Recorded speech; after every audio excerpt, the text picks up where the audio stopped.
nous rendons les choses trop faciles aux gens, ils ne vont pas les apprécier et parfois ils ne vont jamais les garder parce qu'ils n'ont rien fait eux-mêmes pour les mériter.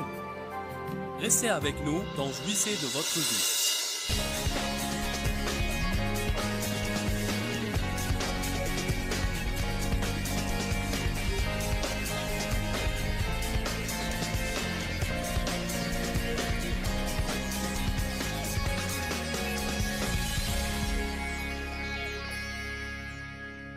Nous allons parler de comment les gens peuvent vous rendre fou. Vous savez, il y a une chose intéressante à propos des gens. Ils sont partout.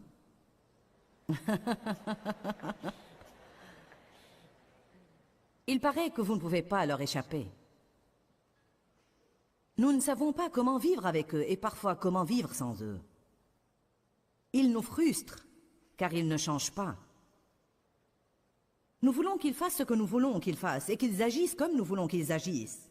Et ils ne le font absolument pas. Qui parmi vous ici ce soir a quelqu'un dans sa vie qu'il souhaite vraiment voir changer?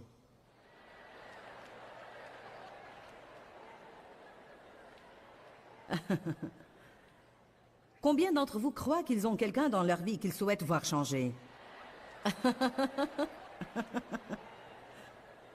Maintenant, c'est le revers de la médaille.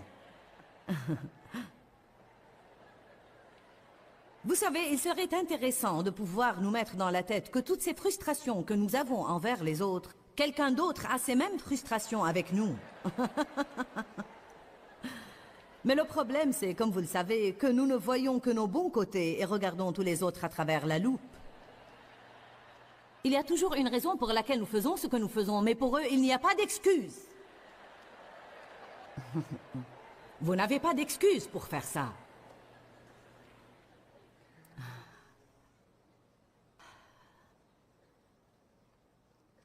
Romains 12, 16 nous indique une voie pour nous entendre mieux avec les autres, et je veux que nous allions la voir. Pour nous, c'est une chose difficile à faire, mais je vous le dis, si vous voulez avoir des relations pacifiques, vous devez apprendre Romains 12, 16. Et si vous n'apprenez jamais Romains 12, 16, et je ne veux pas dire le lire, mais l'apprendre. Il y a une différence entre lire et dire Amen et activer la chose dans votre vie. Nous ne connaissons pas une chose en la lisant. Nous la connaissons uniquement en la pratiquant. J'ai toujours voulu que quelqu'un d'autre s'adapte et s'ajuste à moi. Et puis j'ai lu ce passage. Vivez en harmonie les uns avec les autres. Ne soyez pas hautain à l'esprit élevé, sélect. Cela veut dire supprimer votre esprit orgueilleux. Mais vraiment, ajustez-vous vite aux gens et aux choses et consacrez-vous aux tâches humbles. Ne soyez point sages à vos propres yeux. Alors la Bible nous dit qu'au lieu d'essayer d'amener tous les autres à s'ajuster à nous, nous devons nous efforcer à apprendre par la force du Saint-Esprit à nous ajuster à eux. C'est pour ça que Paul a dit avec les Juifs, je suis Juif, avec les Grecs, je suis Grec. Avec ceux qui sont sous la loi, je suis sous la loi. Avec ceux qui sont sans loi, je suis sans loi. Avec les esclaves, je suis esclave. Avec les libres, je suis libre.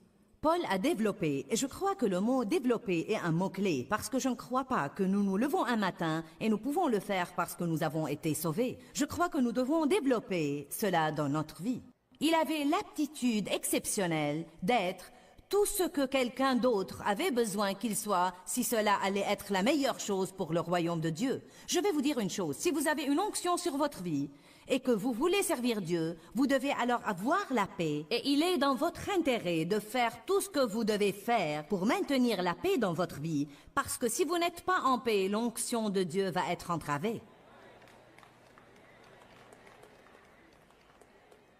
Vous savez, Paul est même allé si loin jusqu'à dire aux gens, si vous avez des femmes non croyantes et qu'elles consentent à habiter avec vous, alors restez avec elles et ne les répudiez point. Mais si elles ne veulent pas vivre avec vous, alors qu'elles se séparent, car vous êtes appelés à vivre en paix. Alors il dit, si vous avez des femmes non croyantes et elles veulent juste faire la guerre avec vous tout le temps, et tout cela à cause de, vous savez, elles ne vous aiment pas et vous vous disputez tout le temps et elles veulent se séparer de vous, alors n'essayez pas de les retenir, car il est mieux pour vous d'avoir la paix. Paul et Barnabé n'ont pas pu s'entendre. Il aurait été mieux s'ils avaient pu s'entendre. Mais, pour une raison ou une autre, Ils avaient des conflits, ils étaient en désaccord au sujet de prendre un autre homme avec eux ou non. Un le voulait et l'autre sentait qu'il ne le fallait pas. Et donc, ils se sont séparés. Il aurait été mieux s'ils avaient pu être d'accord et travailler ensemble, mais s'ils ne pouvaient pas le faire, alors il valait mieux qu'ils se séparent pour avoir la paix, parce que Dieu a continué à se servir des deux, et il n'aurait pas pu se servir des deux s'ils n'étaient pas restés en paix. Maintenant, je ne vous donne pas une autorisation pour divorcer, je ne parle pas de ça. Comprenez-le, je ne dis pas que si vous n'aimez pas votre conjoint et que c'est difficile d'avoir la paix, alors vous devez aller divorcer. Nous ne parlons pas de ça ici. Et je dois le clarifier parce que les gens aiment prendre et pousser tout ce que vous dites à l'extrême et essayent de l'adapter à ce qu'ils veulent faire.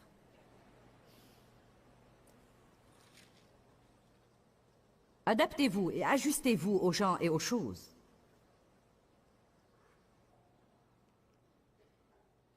Verset 17. Ne rendez à personne le mal pour le mal.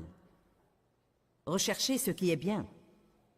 Verset 18. S'il est possible, autant que cela dépend de vous, soyez en paix avec tous les hommes. La Bible dit dans Éphésiens 5 que les femmes doivent s'adapter à leur mari. Je n'aimais guère ce passage plus que probablement certaines de vous, mesdames, car nous voulons tous faire à notre idée. Je vous l'ai dit, toutes ces choses qui nous exaspèrent, elles sont toute une question de contrôle. Nous voulons contrôler. Une des choses que nous voulons, c'est contrôler les autres. Le seul problème, c'est qu'ils veulent nous contrôler eux aussi. Amen. Nous ne comprenons pas les gens. Laissez-moi récapituler un instant. Lorsque je dis « ajustez-vous aux autres », je ne veux pas dire que tout le temps et dans chaque situation, vous devez être celui qui s'adapte et qui cède. Évidemment, ce n'est pas l'équilibre. Tout doit être, s'il vous plaît, rappelez-vous, tout doit être en équilibre. Il semble que nous vivons dans une fosse, soit d'un côté, soit d'un autre tout le temps. Vous devez avoir l'équilibre. Les gens sont soit paresseux, soit bourreaux de travail. Soit qu'ils n'aident personne, soit qu'ils aident tant de personnes au point de se tuer. Dans 1 Pierre 5,8, la parole de Dieu dit « Soyez bien équilibrés, car votre adversaire, le diable, rôde comme un lion rugissant, cherchant qui il dévorera. » Ce passage était une vraie révélation pour moi, car vous pouvez vraiment ouvrir une grande porte au diable dans votre vie simplement en étant sans équilibre. Certaines personnes deviennent des paillassons et laissent tout le monde leur marcher sur les pieds. Elles ne se défendent contre rien. Et d'autres sont si insoumises que personne ne peut jamais rien leur dire. Elles veulent faire à leur idée tout le temps, sinon elles ne vont pas être heureuses. Vous devez trouver l'équilibre. Vous dites, comment vais-je le trouver? Le Saint-Esprit va le trouver pour vous si seulement vous le voulez. Personne ne doit poser des lois et des règles pour ce genre de choses. Mais vous devez absolument savoir quand il faut parler. Mais vous ne le savez pas parce que vous le sentez. Vous devez le savoir parce que le Saint-Esprit vous y incite. Maintenant, c'est vraiment le moment où, si vous cédez, vous allez... Je pense que la chose essentielle est que nous ne devons pas permettre aux autres de nous contrôler quand cela signifie que nous n'allons pas faire ce que Dieu nous demande de faire. Alléluia. Nous ne comprenons pas les gens. Nous ne comprenons pas les choses qu'ils font. Après tout, ils font des choses que nous ne ferions jamais. N'est-ce pas vrai? Ne connaissez-vous pas des gens qui font des choses que vous ne feriez jamais? Ils achètent des choses que vous n'achèteriez jamais. Ils nous blessent, nous offensent, nous déçoivent, nous exploitent. Et lorsque nous allons à Dieu, il dit, pardonnez-leur, priez pour eux et bénissez-les. Il ne semble pas y avoir quelque chose pour nous là-dedans. Êtes-vous avec moi? Combien d'entre vous me suivent ce soir? Les gens dans notre vie sont gâchés et brisés et nous voulons les réparer.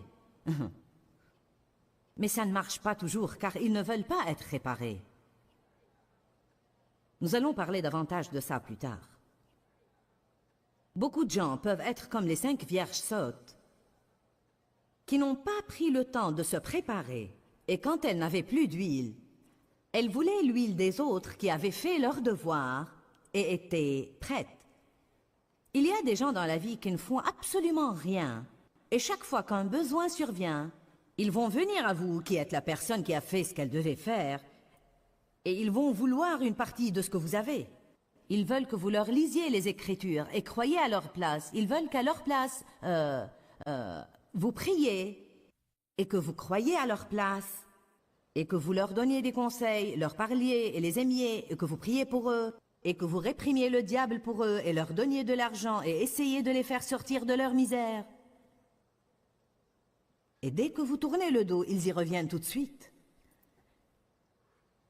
C'est parfois difficile de discerner quand vous devez continuer ou arrêter, mais vous devez absolument écouter Dieu, car parfois la seule façon dont vous pouvez vraiment aider les gens, c'est de ne pas les aider.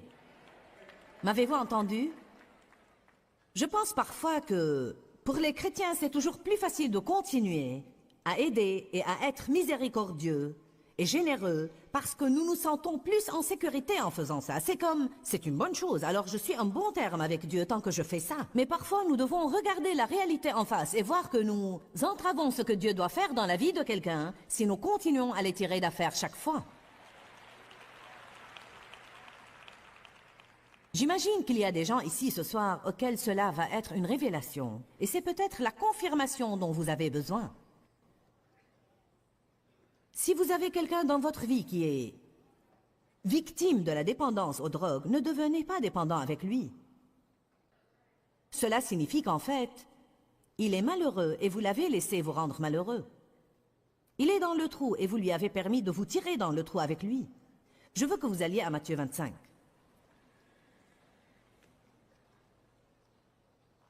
Nous ne devons pas oublier que Jésus a regardé Pierre en face et lui a dit « Arrière de moi, Satan, tu m'entraves, tu es une offense pour moi, une pierre d'achoppement et je ne vais pas le tolérer. » Amen.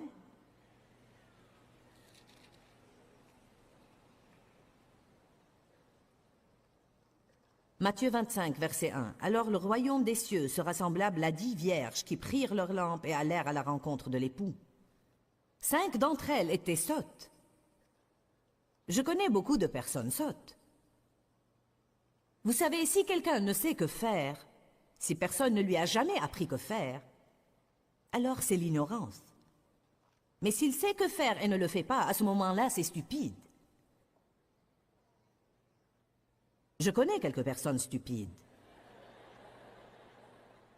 Car vous le leur dites plusieurs fois et elles ont une expérience de première main. Elles ont vu la bonté de Dieu dans leur vie, elles ont connu ce que Dieu peut faire pour elles, et le fait de revenir à la manière idiote dont elles vivaient avant n'est vraiment pas... Ceci m'étonne vraiment. Je leur dis, « Oh, mais dites-moi, qu'est-ce qui vous prend ?» Et savez-vous quelle est la raison pour certaines personnes? Certaines personnes ont leur victoire trop facilement. Si vous avez eu vos victoires trop facilement et elles ne vous ont rien coûté, alors elles ne sont pas importantes pour vous. Je vais faire une petite remarque sur les percées miraculeuses. Chaque percée est un miracle. Je crois aux miracles et je crois que certaines personnes, c'est ce qu'elles doivent avoir et Dieu le leur donne de cette façon. Mais cela ne s'applique pas à tout le monde. Certains doivent s'armer de patience et souffrir pour l'avoir et s'en sortir en utilisant la parole. J'avais beaucoup de problèmes dans ma vie, mais je n'ai eu qu'une seule percée miraculeuse dont je peux me rappeler, et c'était d'arrêter de mâcher les glaçons. J'avais toute ma vie la mauvaise habitude de manger des glaçons.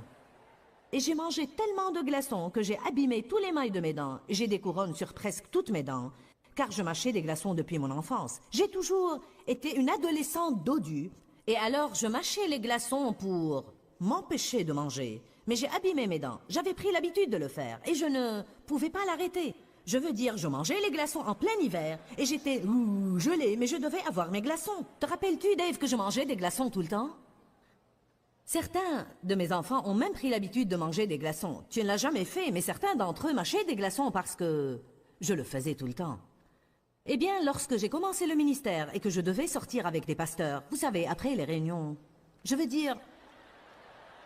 Si j'avais de la glace pilée, ce n'était pas mal, mais parfois j'avais des glaçons et je... Vous savez...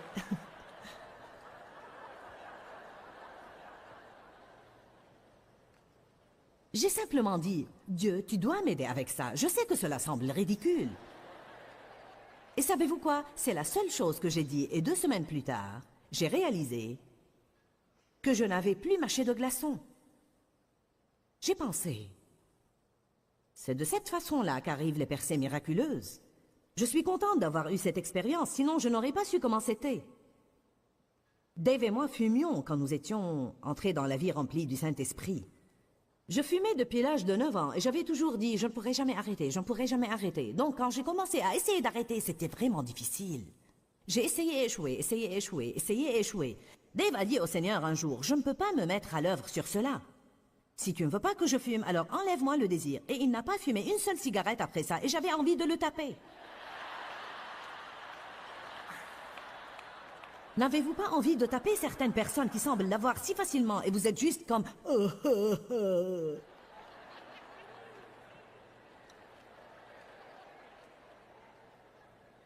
Je vais vous dire une chose, j'ai finalement arrêté, mais j'ai dû souffrir pour le faire. Pour à peu près 30 jours, j'étais dans un gâchis déplorable. Je saccageais tout et courais dans la maison pour fouiller dans les poches pour voir si je pouvais trouver une cigarette. Dieu merci, il m'a libéré, mais ce n'était pas facile. En fait, j'ai beaucoup souffert et je ne voudrais pas endurer ça de nouveau. Amen. J'ai maintenant un programme d'exercice vraiment fatigant pour essayer de remettre en place certaines parties qui sont tombées ailleurs.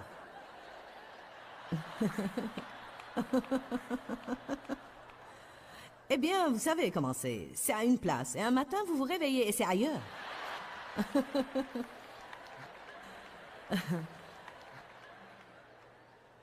Lorsque cela arrive, vous souhaitez avoir fait des exercices toutes ces années. Vous savez? Bon sang, j'avais si mal. Et cela exigeait tellement de discipline. Surtout lorsque je fais le jogging. C'est comme fichez-moi la paix. J'ai dit à quelqu'un l'autre jour, quand je serai en forme, je ne vais plus ne pas être en forme de nouveau parce que je ne veux plus endurer ça de nouveau. Amen. Eh bien, si je pouvais juste dire, Dieu, je te demande un miracle de muscles.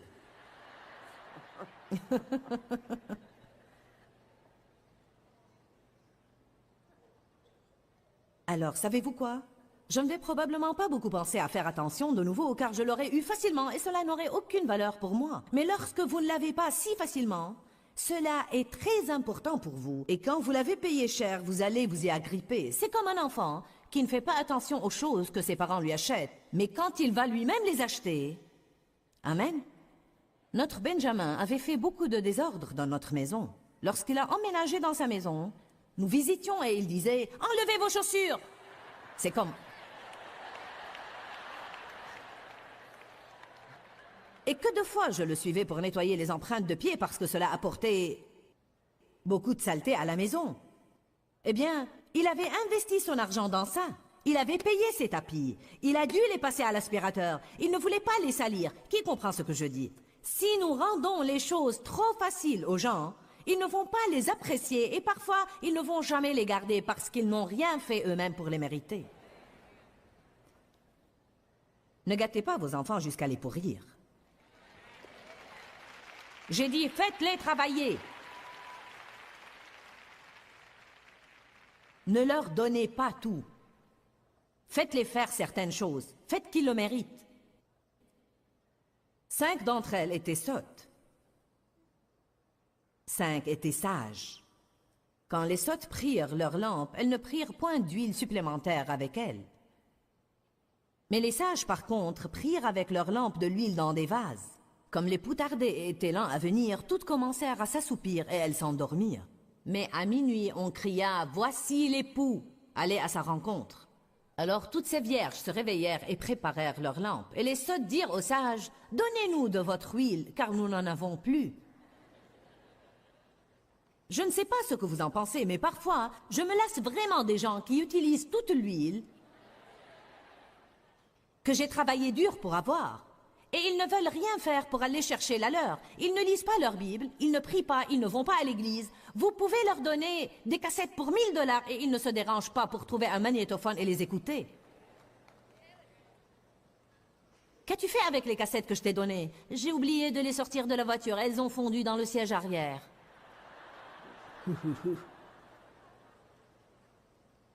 Je peux vous dire, Si c'est ce que Dieu me fait dire ce soir, qu'il y a certaines personnes d'entre vous qui se rendent malheureuses en essayant de réparer quelqu'un qui ne veut pas être réparé. Qui a besoin de cette parole ce soir? Savez-vous quoi? Je crois que c'est un des plus grands pièges dans lesquels Satan fait entrer les gens. Nous nous embrouillons dans les problèmes des autres personnes et cela nous empêche de nous concentrer sur ce que Dieu nous a appelés à faire. Lorsque vous êtes embrouillé, vous perdez votre vision. M'entendez-vous? Si vous vous embrouillez dans les problèmes de quelqu'un d'autre, vous perdez votre vision. C'est une attaque de Satan. Nous devons tous nous réveiller et le comprendre. Je suis passé par ça moi-même ces derniers temps. Des gens nécessiteux. Tout le monde est nécessiteux.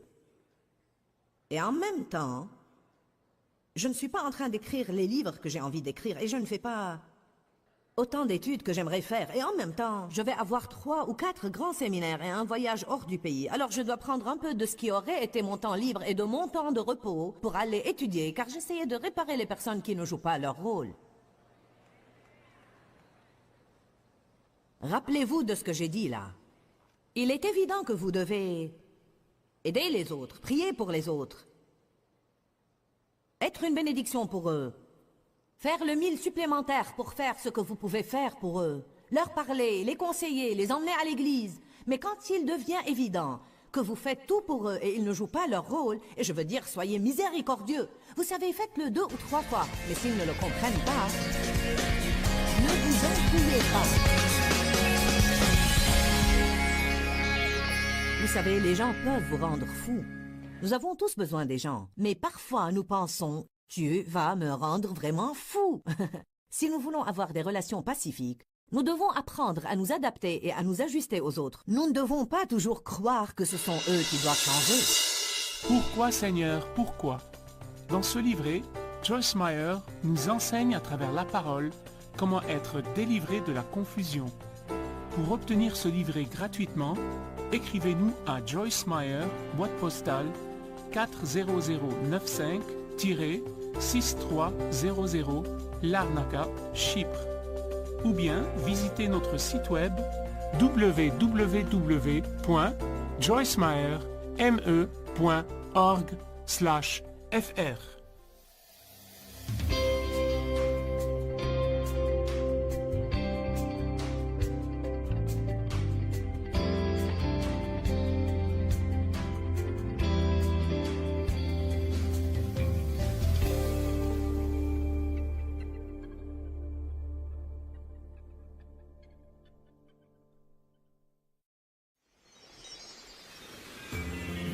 Si vous allez parler de quelqu'un avec qui vous êtes en relation lorsque vous êtes avec un autre ami, parlez alors des choses que vous appréciez dans cette personne, des choses que vous aimez, des choses que vous admirez. Ne parlez pas uniquement des choses qui vous irritent. Restez avec nous dans Jouissez de votre vie.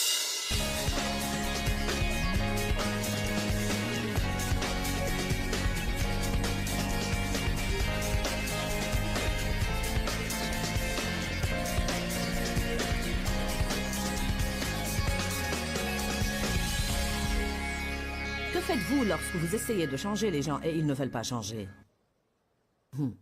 Vous faites une des deux choses. Vous avez 2 options ce soir. Choisissez-en une. Vous pouvez soit vous rendre fou et en même temps les amener au point où ils ne peuvent plus vous supporter. Ce qui va finalement arriver. Car personne n'aime que quelqu'un d'autre le mette sur la tour du potier tout le temps et œuvre sur lui. Soit apprenez à vous fier à Dieu, priez et agissez comme si la prière avait de l'effet.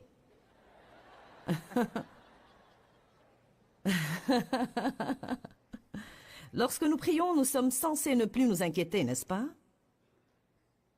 Déchargez-vous sur Dieu de vos soucis et laissez Dieu s'occuper d'eux. Vous voyez, nous n'avons que 2 options là. Eh bien, qu'arrive-t-il quand vous priez pour quelqu'un? Normalement, il devient pire. Ensuite, le diable vient vous mentir et dire « Eh bien, ça ne marche pas. Il vaut mieux faire ceci, il vaut mieux faire cela. Tu dois faire quelque chose. Que vas-tu faire? Que vas-tu faire ?» Pourquoi les gens deviennent pires lorsque vous priez pour eux? Parce que quand vous priez, Dieu commence à traiter avec eux. Et chaque fois que Dieu commence à traiter avec les gens, ils deviennent toujours pires avant de devenir meilleurs. Donc si vous priez pour quelqu'un et il devient pire, vous devez vous réjouir et dire « Ça marche! Alléluia !»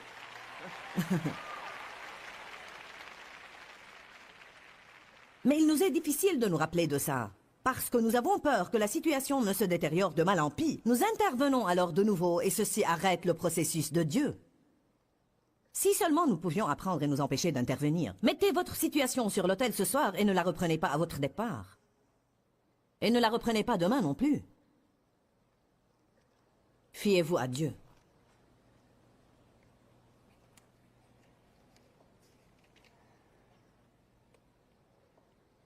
Si la relation que vous avez est celle que vous voulez, ou dont vous avez besoin, vous devez alors apprendre à vous adapter et à vous ajuster. Si c'est une relation qui vous profite, vous devez alors vous demander, est-ce que les avantages l'emportent sur les irritations? Parfois, vous devez regarder quelqu'un et dire, tu sais, j'ai besoin de toi dans ma vie, j'ai besoin de toi. Il y a ces choses que tu fais et dont j'ai vraiment besoin et que j'aime et que j'apprécie. Et il y a ces autres 4 choses que tu fais et qui m'irritent vraiment. Mais sais-tu quoi? Si je dois supporter celle-ci pour avoir celle-là, alors je peux m'ajuster et je peux les supporter. Voyez, vous ne pouvez absolument pas prendre quelqu'un et faire de lui tout ce que vous voulez qu'il soit. Il n'y a pas de travail parfait, pas de patron parfait, pas de pasteur parfait, pas de conjoint parfait, pas d'amis parfait.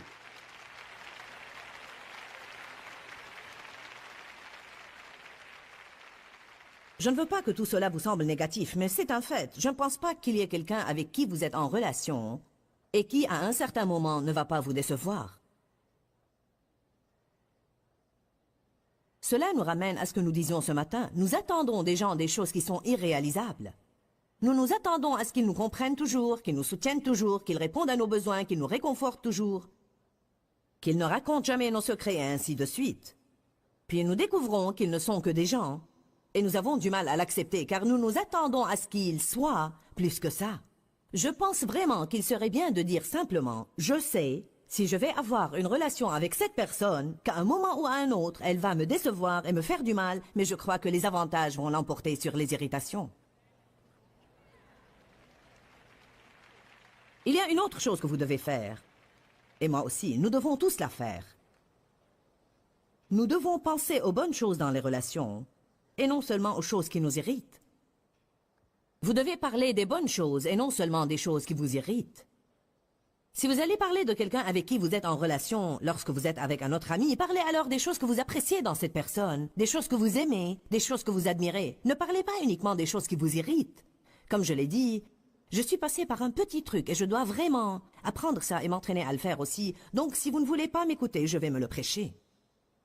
Romains 12, 21 est un passage exceptionnel. Il dit que nous surmontons le mal par le bien.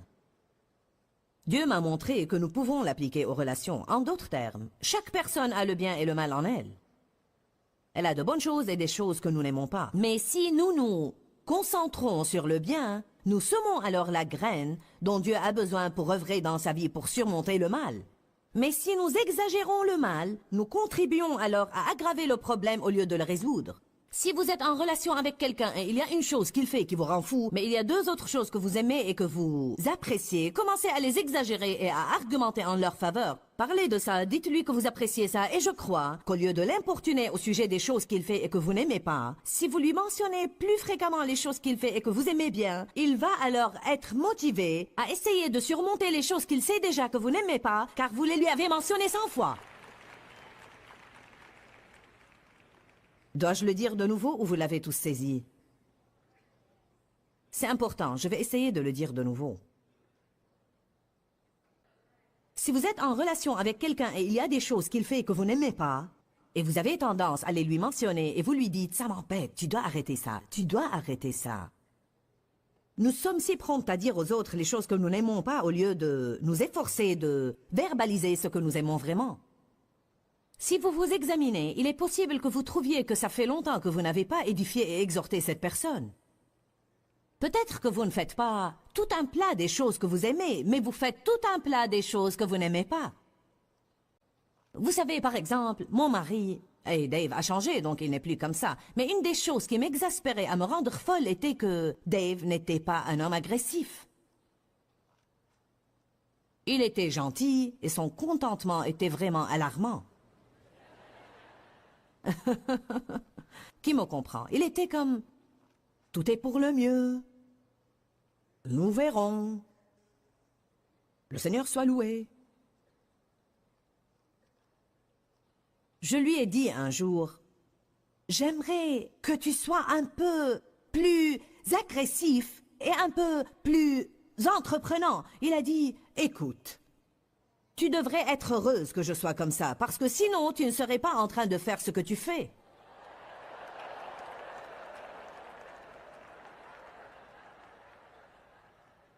J'ai pensé, tu sais quoi, c'est vrai. Nous demandons à Dieu de nous envoyer quelqu'un dont nous avons besoin, et il nous donne ce qu'il nous faut, mais nous pensons que nous avons besoin d'une chose différente. Alors nous essayons de changer ce que nous avons, ou bien nous voulons les changer. N'importe qui que vous choisissez va avoir des choses qui clochent. Peut-être pensez-vous que la pelouse est plus verte de l'autre côté, mais vous allez découvrir que vous devez la tondre quand même. Et en enlever les mauvaises herbes. Alors commencez à exagérer le bien. Et je crois alors que cette personne va être motivée. Elle va être encouragée à vouloir essayer de changer les choses qu'elle sait qu'elles vous dérangent. Et que vous ne devez pas mentionner de nouveau car vous les lui avez déjà mentionnées encore et encore. Ne vous plaignez pas. Savez-vous ce que sont les plaintes? Pic, pic, pic, pic, pic, pic, pic. Vous savez, je ne peux pas supporter les petits bruits aigus. Et c'est le bruit des plaintes. C'est comme ni, ni, ni, ni, ni, ni, ni. Maintenant, voilà une chose que nous devons tous écouter. Peut-être que vous essayez d'avoir une relation avec quelqu'un qui ne va jamais vous arranger.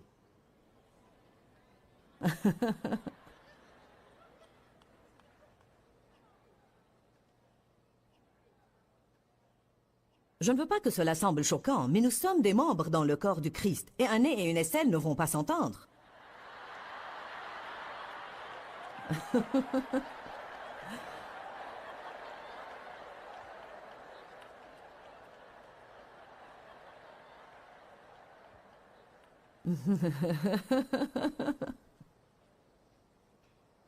Mais les deux sont des parties indispensables dans le corps. Amen. Je suis arrivée à cette conclusion dans ma vie. Parfois, nous voulons choisir la personne que nous voulons avoir une relation avec. Et ce n'est pas la personne que Dieu veut que nous ayons une relation avec. Peut-être même que nous choisissons certaines personnes pour des motifs impurs. Peut-être qu'il y a quelqu'un d'important et nous voulons fréquenter quelqu'un d'important pour avoir une relation avec lui. Car si nous avons un ami important, nous nous sentons importants. Peut-être que Dieu ne veut pas que votre importance et votre estime et votre valeur proviennent de vos amis. Alors il ne va jamais vous donner une bonne relation avec ces personnes, car vous ne voulez même pas ces relations pour la bonne raison pour commencer. Allez maintenant, nous devons parler de certains motifs. Il serait merveilleux que nous disions « Dieu, je veux que tu me donnes des relations divines et je ne veux être en relation avec personne que tu ne veux pas que je sois en relation avec. » J'ai commencé à prier comme ça. Je veux avoir une relation avec celui que tu veux que j'ai une relation avec. Si tu ne veux pas que j'ai cette relation, je ne vais plus lutter et m'efforcer pour la réussir. Non seulement cela, mais il y a des saisons pour tout. Peut-être que vous êtes vraiment copain avec quelqu'un depuis 10 ans. Et si cette saison change dans votre vie, et Dieu veut écarter cette personne, ou il veut... Je ne parle pas de la relation du mariage quand je parle de ça. Je ne dis pas « je suis mariée à toi depuis 10 ans, maintenant cette saison est terminée ». Encore une fois, je dois continuer à dire ça, car je sais que certains hommes vont appeler et dire « Eh bien, ma femme t'a regardé et elle m'a divorcé. Et elle a dit la saison est terminée. »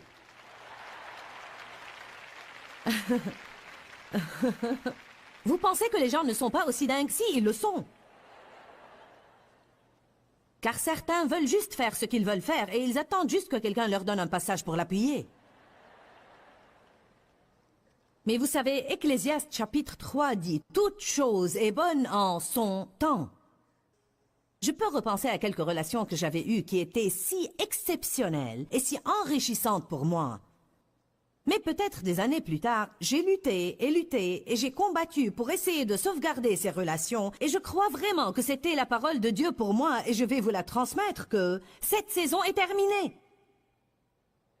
Ce n'est pas une mauvaise chose. Cela ne veut pas dire qu'elles sont mauvaises ou je suis mauvaise, mais il y a une nouvelle saison. Vous savez, parfois, si vous ne faites plus ce qu'elles font, vous allez dans une direction et elles vont dans une autre direction. Vous aurez alors à travailler très dur pour essayer de sauvegarder cette relation. Alors Dieu va vous donner de nouvelles relations qui vont avec ce que vous faites. Comprenez-moi, vous savez, vous pouvez toujours les apprécier, vous pouvez les voir de temps en temps, mais cela ne va pas être ce qu'il avait été.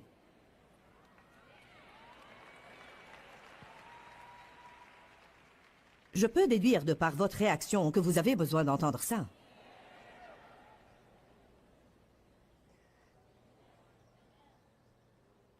Demandez à Dieu de vous donner des relations divines.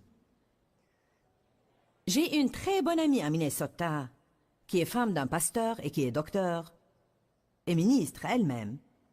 Et elle est si différente de moi. Nous ne nous ressemblons en rien. Je veux dire, elle pouffe de rire à propos de tout. Et j'ai besoin de gens comme ça dans ma vie, mais ce n'est pas quelqu'un que j'aurais choisi.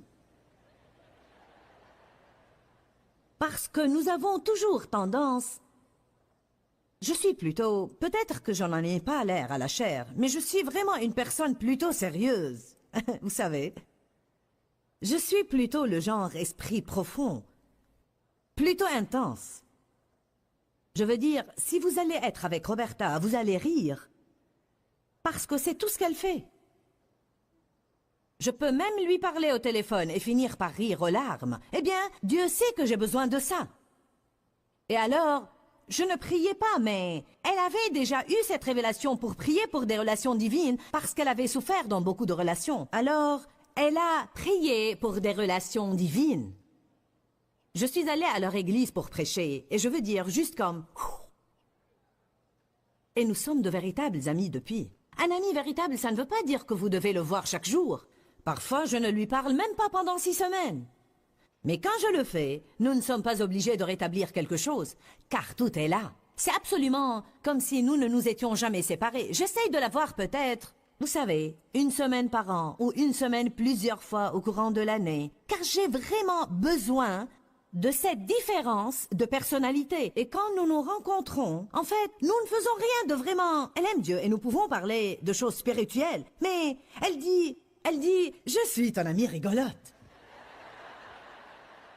Combien d'entre vous ont besoin d'un ami rigolo? Laissez-moi vous dire une chose, nous tous, nous avons tous besoin de quelqu'un qui ne va pas nous parler de tous ces problèmes puants. Certaines personnes veulent uniquement se servir de leurs amis comme d'une place de déversement. Une grande poubelle pour y jeter toutes leurs ordures tout le temps, et elles ont toujours un problème, et même plus qu'un problème parfois. Eh bien, j'ai des problèmes moi aussi.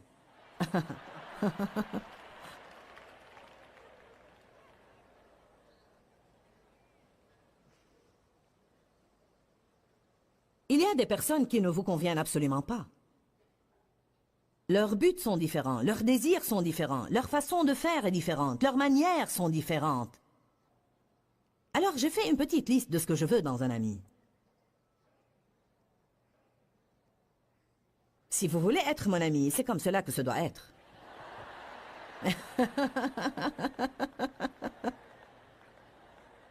Mais si je veux votre amitié, je serai prête à m'adapter un peu.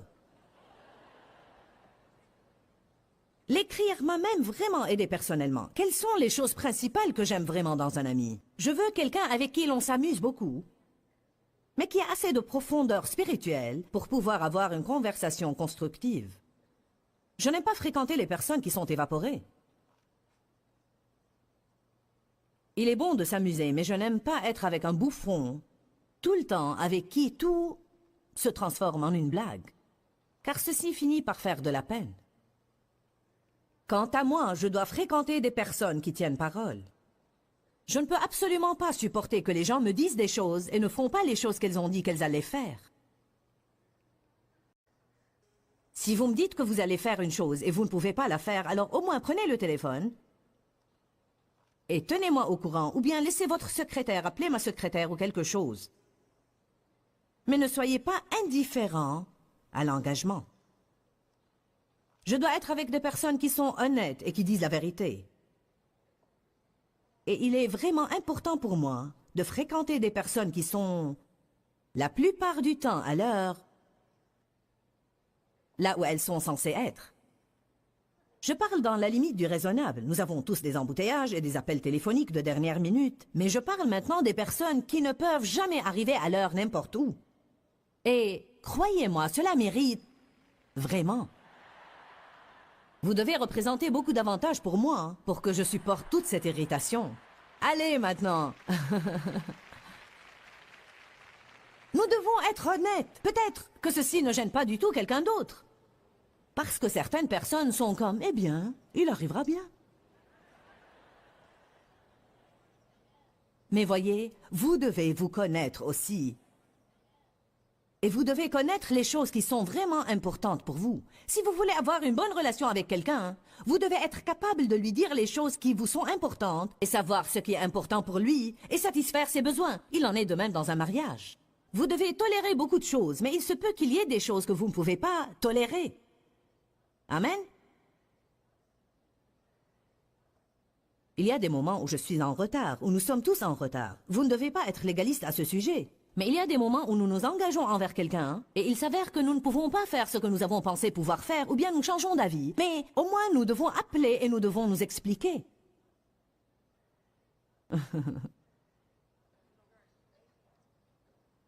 J'ai dit quelque chose de drôle ou avez-vous dit quelque chose de drôle? Quelqu'un d'autre l'a dit. Bon. Et j'aime être ami avec des personnes qui ont de l'assurance. Je vous dis, cela peut être la chose numéro 1 pour moi. Parce que je ne peux absolument pas supporter d'être en relation avec quelqu'un qui, chaque fois que je me retourne, il est offensé.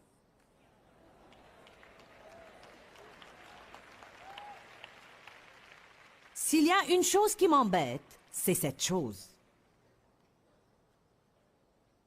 Je vais juste vous le dire, il est difficile d'avoir une relation avec les gens qui manquent d'assurance.